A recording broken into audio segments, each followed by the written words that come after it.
Oh, pakinggan nyo Alam mo,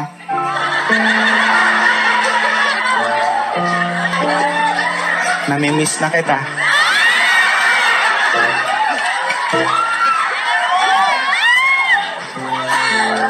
Naalala ko yung ginagawa.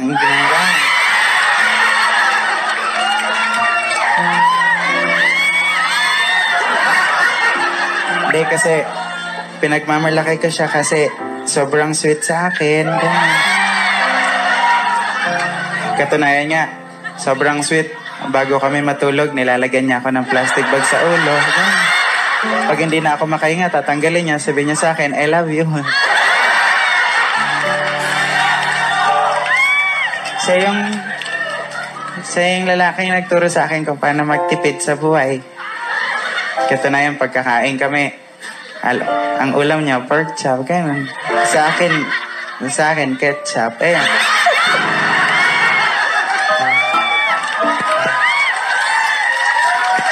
Pero, masaya ako sa kanya. Proud na proud ako.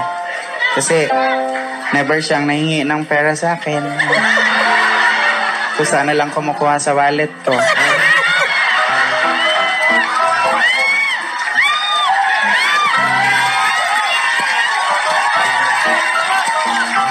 Pero, ayun, nagkaiwalay na kami kasi itong mga kasama ko, sinisiraan, malikot daw ang kamay. Kasi siya lang naman na nakakapunta sa bahay eh. Tapos nawala yung ref ko.